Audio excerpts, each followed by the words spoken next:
Western countries में for example, वो कहते हैं कि हमारे यहाँ माजूरी 15 से 18% तक लोग किसी न किसी माजूरी का शिकार है। जब उनके यहाँ ये हाल है तो हमारे यहाँ तो 20 से 25% होना चाहिए।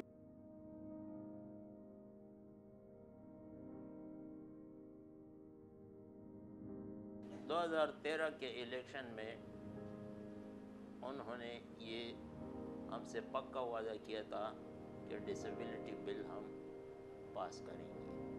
5 साल गुजर गए, कुछ नहीं हुआ।